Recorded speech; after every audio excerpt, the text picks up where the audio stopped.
인생사 세옹지마라는 말 들어보셨나요? 저는 나이 50이 넘은 지금에서야 그 말을 실감하고 있습니다. 저희 아빠와 시아버지께서는 어린 시절 옆집에 사시면서 형, 동생하며 자라온 사이셨는데 두 분은 나중에 꼭 아이들 낳으면 서돈 맺기로 약속하셨다고 했어요. 사회로 나온 두 분은 동업을 시작하셨고 동네 철물점부터 시작했던 사업은 점점 커지면서 번듯한 자동차 부품 공장이 되어 두 분은 사장님들이 되셨는데 정말 생사고락을 함께 하셨어요. 피를 나눈 형제보다도 더 가까운 사이가 되었고 가족끼리도 자주 왕래하며 지냈습니다. 남편에게는 여동생이 있었는데 저와 동갑이던 유진이는 미국으로 유학 가기 전까지 초중고를 함께 보내면서 속에 있는 이야기 다 털어놓을 정도로 가까웠죠. 나중에 오빠랑 결혼하면 본인이 제대로 미운 시내이 노릇 해주겠다며 농담도 할 정도로 유진이와는 둘도 없는 사이였어요. 우리 셋은 어린 시절 대부분 추억을 공유할 만큼 함께 보냈어요. 태어날 때부터 정해진 운명이었나요? 그저 친한 오빠로 생각하던 남편이 남자로 보이기 시작한 건 제가 방학 기간 동안 잠깐 미국에 어학연수 갔을 때였는데 아버지는 저를 남편이 유학하고 있던 뉴욕으로 가길 원했고 저도 처음으로 타지로 가는 만큼 누군가 기댈 곳이 있다고 생각하니 마음이 놓인 것도 사실이었어요. 남편은 언제 또 뉴욕에 오겠냐며 자기 공부도 바쁜 와중에 저를 데리고 관광시켜주고 맛있는 것도 많이 사주면서 즐겁게 지냈는데 3개월간 함께 뉴욕 생활을 하면서 보게 된 남편의 모습은 어린 시절부터 봐오던 친근한 오빠가 아닌 멋진 남자의 모습이었어요. 전 세계 사람들이 다 모인 뉴욕에서도 항상 당당했고 친구들 사이에서 리더십이 보이는 남편의 모습은 정말 멋졌죠.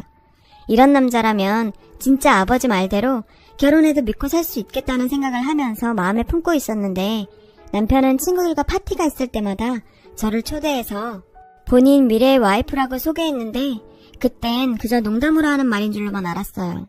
제가 뉴욕 어학연수를 마치고 돌아가기 전날 남편이 저에게 반지를 내밀더라고요. 현지야, 사실은 내가 아저씨한테 너 여기로 보내달라고 부탁드렸어. 너한테 고백하고 싶어서. 남편의 갑작스러운 고백에 당황했지만 제가 마음에 품고 있던 남편도 나와 같은 마음이었다고 생각하니 행복했어요. 그렇게 저희는 한국과 미국으로 오가며 뜨거운 연애를 했고 유학에서 돌아온 남편의 프로포즈로 저희는 결혼 약속을 하게 되었어요. 아버지들은 두 분의 소원이 이루어졌다며 저희의 결혼을 진심으로 반겨주셨죠. 유진이도 오빠가 어릴 때부터 제 이야기를 그렇게 물어봤다면서 이렇게 될 거라고 진작부터 알고 있었다며 축하해줬습니다. 결혼 후 경영학을 전공한 남편은 두 분 밑에서 일을 배우며 차근차근 후계자 수업을 시작했고 유진이도 미국에서 돌아오자마자 회사 회계팀에서 일을 하게 되었어요. 회사 일에는 전혀 관심이 없었던 저는 음대에서 공부한 피아노 전공을 살려 동네에 작은 피아노 학원을 운영했고 결혼 1년 만에 사랑스러운 아들을 가지게 되었어요. 아이가 자라는 모습을 보는 것만으로 행복했던 나날들이 흘렀는데 아들이 12살이 되던 해에 제 인생을 송두리째 바꿔놓은 사건이 생겼습니다. 남편은 회사에 문제가 생긴 것 같다며 회사에 저를 불렀는데 회사에는 파란 박스를 들고 있는 수사관들이 와 있었고 아빠는 그들의 손에 끌려가고 있었습니다. 아빠, 도대체 무슨 일이야? 현지야, 아무것도 아니다. 아무래도 오해가 있는 것 같네. 금방 조사받고 돌아가마. 아빠는 회사 돈을 횡령했다는 고발이 들어오게 되면서 조사를 받게 된 거였어요. 검찰이 제시한 많은 증거들은 아빠가 회사 돈을 꾸준히 횡령해왔음을 가리키고 있었고 아빠가 횡령한 돈들이 들어있는 차명 계좌들이 나오면서 저에게 마지막으로 했던 말과는 다르게 다시 집으로 돌아오지 못했습니다. 저는 정말 믿을 수가 없었죠. 아빠는 저와 남편이 결혼할 때 가족끼리 경영권 다툼이 있어서는 안 된다시며 일선에서 물러날 준비까지 하고 계셨거든요. 최종 판결날 법원에서 아버지는 판사님과 시아버지께 호소하셨어요. 형님, 저 아닙니다. 저 차명계좌 같은 거 당치도 않아요. 저를 잘 아시지 않습니까? 분명히 무슨 오해가 있을 겁니다. 형님, 저 믿으시죠? 형님! 상철아, 네가 나한테 이럴 줄 몰랐다. 내가 너를 얼마나 믿었는데 이렇게 오랫동안 우리를 배신할 줄이야. 너를 위해 어떤 것도 하고 싶지가 않다. 시아버지께서는 아버지에게 심한 배신감을 느끼신다며 어떠한 도움도 주지 않겠다 하셨어요. 그렇게 냉정하게 행동하셨는데 어찌 보면 평생의 중마고에게 실망하신 시아버지의 행동은 당연했죠. 모든 증거가 아버지를 향하는 상황에서 심지어 엄마나 저조차 아빠를 완전히 믿어줄 수는 없는 노릇이었고 징역 5년에 추징금까지 받게 되면서 아버지는 교도소로 들어가게 되었습니다. 그리고 회사의 경영권 모두는 시아버지께로 넘어갔고요. 일주일 정도 지났을까요? 시어머니께서 집으로 저를 부르셨어요. 그곳에는 시부모님과 남편, 유진이까지 모두가 모여 있었고 시어머니께서는 저에게 서류 한 장을 내미셨습니다. 너도 잘 알겠지. 너희 아버지 때문에 지금 회사가 어떻게 됐는지. 우리가 더 이상 배신자의 가족하고 어떻게 가족일 수가 있겠니. 당장 여기 도장 찍고 내 아들하고 이혼해라. 시어머니는 배신자 가족과는 살 수 없다며 남편과의 이혼 서류를 내밀었고 옆에 가만히 서 있는 남편은 이미 얘기를 끝낸 모양이었습니다. 현지야, 너를 보면 자꾸 배신한 아저씨가 생각이 나서 나도 더 이상 같이 못 살 것 같다.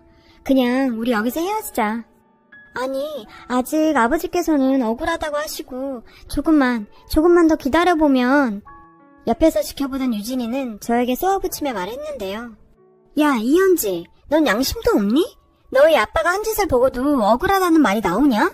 야, 아저씨가 회사 돈대로 빼돌려서 니네 가족 배불리려고 한 거 아니야. 정말 기가 막혀서. 믿었던 남편과 저희 단짝 친구라고 생각했던 유진이까지 더 이상 저를 보기 힘들다는 모습에 이혼 서류에 도장을 찍을 수밖에 없었고 아들의 양육권까지 뺏기고 마치 죄인처럼 그 집에서 쫓겨났어요. 이혼 후 아들 얼굴 한 번만 보게 해달라면 사정했습니다. 시어머니는 더 이상 이 집안일에 관여하지 말고 죄인답게 쥐죽은 듯이 살라는 말뿐이었어요. 절대 저와 아이를 못 만나게 하셨죠. 다른 건 다 괜찮았지만 내 배 아파 낳은 아이의 얼굴도 볼 수 없다는 사실에 저는 절망했고 제 인생이 나락으로 떨어질수록 상황을 이렇게 만든 아버지에 대한 원망이 커져만 갔어요. 아빠의 외로운 싸움은 계속되었습니다. 엄마도 변호사를 구해 이리저리 뛰었지만 수차례의 항소에도 아빠의 목소리는 어느 누구도 들어주지 않았죠. 너무나도 억울했던 아빠는 스스로 죽음을 택하면서 마지막 호소를 하셨습니다. 갑작스러운 비보에 이 사건 때문에 몸이 좋지 않으셨던 엄마는 감당할 수 없는 충격을 버티지 못하시고 쓰러지셨습니다. 저 홀로 아빠의 장례식을 치르는 동안 시댁 식구 어느 한 명도 모습을 보이지 않더라고요. 아무리 미워도 평생을 중마고우로 지내온 친구 가는 길조차 바라봐주지 않는 시댁 식구들이 이해가 되질 않았고 그냥 야속하기만 했습니다. 아빠의 유류품에는 눈물로 꾹꾹 눌러쓴 작은 쪽지가 하나 있었는데 현지 엄마, 현지야, 나는 억울하다. 나는 절대 그러지 않았다. 아빠의 쪽지에는 죽음으로까지 억울함을 말하고 싶었던 심정이 드러난 짤막한 호소가 있었어요. 그걸 보니 아빠를 끝까지 믿어주지 못하고 원망까지 한 제 자신이 한심스럽더군요. 세상 천지에 별거 없이 벌어진 저로서는 아버지의 억울함을 풀어낼 만한 힘은 없었어요. 더는 서울에 남아있을 수가 없었던 전 아픈 어머니를 모시고 지방 조그마한 시골 도시로 내려가서 새로운 삶을 시작하게 됐습니다.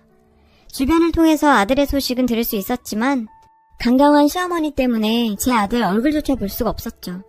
매년 아들 생일날 남편을 통해 생일 선물과 편지를 전달하는 것 정도가 제 아들에게 해줄 수 있는 전부였어요. 남편은 가끔 저를 보면 많이 안타까워하는 눈치였지만 딱 그 정도라고 생각했어요. 그렇게 세월이 흘러가고 시아버지가 돌아가신 후 남편은 회사의 대표이사가 되었습니다. 회사를 키워가며 승승장구하고 있다고요. 그러던 어느 날 남편이 갑작스러운 사고로 사망했다는 소식을 듣게 되었어요. 이게 무슨 일입니까? 아무리 시간이 흘렀지만 내 아이의 아빠고 한때 사랑했던 사람이 죽었다는 소식에 마음 한켠이 무거웠습니다. 장례식에 가보려 했지만 어머님과 유진이는 지난 세월 무색하게 반대하더라고요. 남의 아들 장례식장에서 깽판 놓을 생각도 없었고 그렇게 저는 참석하지 못했습니다. 시골 마을에서 작은 피아노 학원을 운영하던 저는 여느 날처럼 학원에서 아이들을 가르치고 있었는데 뒤에서 누군가가 들어왔어요. 엄마! 뒤를 돌아본 순간 정말 상상만 하고 꿈에서만 그리던 아들이 눈물을 흘리며 서 있었고 20년이 지난 세월이었지만 내 아들이라는 걸 한눈에 알아볼 수 있었죠. 지호야, 어떻게 네가... 저에게 아기처럼만 보이던 12살짜리 아들이 30이 넘은 건실한 청년이 된 모습에 저는 흐르는 눈물을 주체할 수가 없었습니다. 20년간 그리워만 하다 먼 발치에서 소식만 전해 듣던 아들이 내 앞에 서 있다니 정말 믿을 수가 없는 상황이었어요. 아들은 지금까지 제가 본인을 보는 것을 극도로 원치 않는다는 시어머니 말에 저를 원망도 많이 했다고 하네요. 엄마가 그렇게 보기 싫어하는데 자기가 찾아간들 뭐하나 싶었대요. 얼마 전에야 제가 생일 때마다 편지와 선물을 보냈다는 사실을 알게 되었답니다. 할머니가 자신에게 말한 것이 모두 거짓이었다는 것도 알았다더군요. 더 일찍 찾아오지 못해 미안하다며 눈물을 흘렸는데 능력 없는 엄마가 더 미안했죠. 이렇게 아들 얼굴을 가까이서 볼 수 있다는 사실만으로도 너무 감사한 일이었고 아들과 20년간 못다한 이야기를 나눴습니다. 너무나 성실하고 바른 지식인으로 자랐더라고요. 내가 낳은 아이가 맞나 싶을 정도였습니다. 아들은 아버지가 자신에게 남긴 유언이 장 변호사를 찾아가라고 했답니다. 그리고 자신에게 엄마가 늘 생각을 하고 있다는 소리를 전해 들었다고요. 엄마, 아버지가 돌아가시기 전에 엄마한테 전해달라고 한 편지 한 통을 장 변호사에게 남겼는데 이거 엄마가 봐야 할 것 같아서. 장 변호사님은 아들에게 남편이 남겼다는 편지를 전해줬는데요. 남편이 남긴 편지에는 충격적인 사실이 들어있었습니다. 현지에게, 현지야, 오빠야, 이제까지 너 하나 지키지 못해서 미안하다. 이 편지를 언제 전할 수 있을런지 모르겠지만 죄책감이 깊어져만 가는 오늘 글로라도 남긴다. 꽃같은 나이에 시집와서 너를 행복하게 해주고 싶었는데 이제 와서 정말 면목 없다. 몇 년 전 너무 충격적인 사실을 알게 됐어. 그게 너무 충격적인 내용이라 지금도 선뜻 이 모든 걸 바꿀 용기가 나지 않아. 회사 공금 횡령으로 구속된 너의 아버지는 사실은 누명을 쓴 거였어. 실제로 공금 횡령을 하다 걸린 건 바로 내 동생인 유진이다. 그리고 우리 아버지의 회사에 대한 욕심이 더해져 실로 우리 집안은 괴물이 됐어. 처음엔 우리 아버지의 어머니가 딸의 잘못을 덮으려 서류를 꾸민 거였지만 너희 아버지만 없으면 그 회사는 우리 집안 것이 되니 너희 아버지에게 모든 것을 그렇게까지 뒤집어 씌운 거였어. 아예 관계도 끊어버리고 말이야. 나는 그 일이 일어난 지 10여 년이 흘러서야 그 사실을 알게 됐고 알고 있는데도 이를 바로잡지 못하고 있어. 난 이걸 나중에 후회할 거야. 그것도 알아. 나를 절대 용서하지 마. 지우 보고 싶어하고 지우 생일마다 선물이며 편지며 챙기는 널 보면서 정말 안타깝고 미안했어. 어머니는 알고 계셨고 지우에게 혼란이 생긴다며 그걸 전하지 못하게 하시는데 어찌할 수 없는 내 자신에게 실망만 하는 세월이었지. 너에게 다 용서받지 못하겠지만 그 일을 알게 된 시점부터 보관한 모든 증거와 자료를 너에게 줄 거야. 지금도 유진이는 회사 돈을 횡령하고 있어. 그 증거까지 모두 장 변호사에게 전해두었어. 앞으로도 계속 전해둘 거야. 그런데 내가 살아갈 자신이 없어져가. 혹여 나에게 무슨 일이 생긴다면 나의 모든 재산 또한 당신이 받게 될 거야. 내 손으로 빠른 시일 내에 전할 수 있는 용기가 생기길 오늘도 바라. 미안하다 현지야. 돌아가시기 전까지 본인은 회사 돈에 손댄 적 없다며 그렇게 억울해하시던 아빠의 모습이 떠오르고 남편에 대한 원망과 한켠의 안타까움에 가슴 치며 통곡했어요. 본인들의 잘못을 뒤집어 씌우고 뻔뻔하게도 저희 아빠를 배신자라 몰아붙이며 장례식장에도 얼굴도 한번 비치지 않은 그 가족들을 그냥 가만히 둘 수는 없었습니다. 아들과 일단 장 변호사님을 만났죠. 남편에 대한 이야기와 남긴 자료, 편지를 아들에게 준 이유 등을 다 설명 들었어요. 그리고 20년 전 쫓겨났던 그 집으로 향했는데 20년이라는 세월은 참 많은 게 바뀌게 하는 긴 세월이었죠. 아니, 네가 왜 여기에? 지우 네가 데리고 왔니? 20년 만에 뵙는 시어머니는 어느새 80대 100발 노인이 된 상태였어요. 제 등장에 꽤나 놀란 눈치셨고 옆에는 제 단짝 친구이자 시누이였던 유진이도 함께 있었습니다. 오랜만에 뵙네요. 20년 만인가요? 어머님도 참 많이 늙으셨네요. 유진아, 너도 오랜만이다. 쟤는 여기가 어디라고 염치 없이 발을 들여놔. 당장 안 나가? 지금 내 전남편 죽었다고 뭐 콩고물 떨어지는 거 없나 하고 주워먹으러 온 거냐? 지우야, 네가 너무 어려서 잘 몰랐겠지만 제일 친한 친구 배신하고 회사 돈 뒤로 빼돌리던 사람 딸이야. 절대 속아선 안 돼. 너도 버리고 집에서 나간 사람이란 말이야. 세월이 흘러도 어쩌면 저렇게 뻔뻔할 수가 있는지.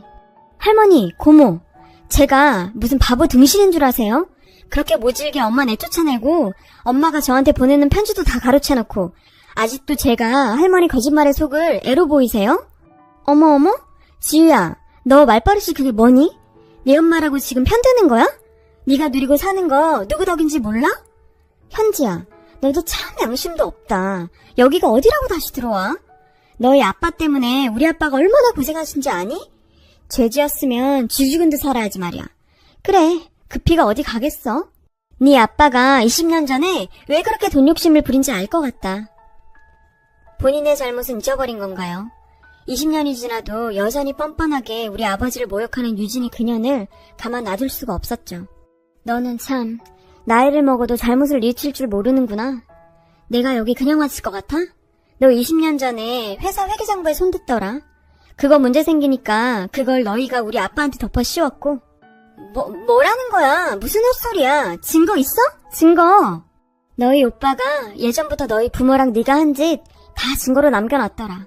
이미 변호사까지 정해서 말이야. 니네 가족이 네 잘못 덮고 그 회사까지 탐이 나서 증거까지 조작해가면서 우리 아빠한테 누명 씌워놓고 그 더러운 입에 우리 아빠를 올려?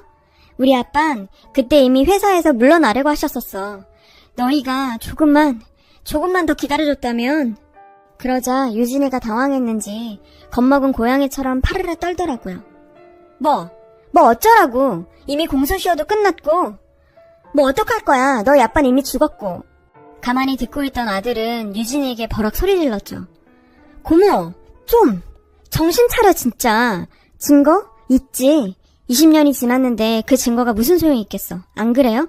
근데 당신 아직도 회사 돈 손대고 있던데? 참, 여기저기 안 해먹은 곳이 없더라. 이미 회사에서 조사 들어갔고 이사님들하고도 이야기 끝냈어. 당신 앞으로 회사 나올 필요 없어. 해고야.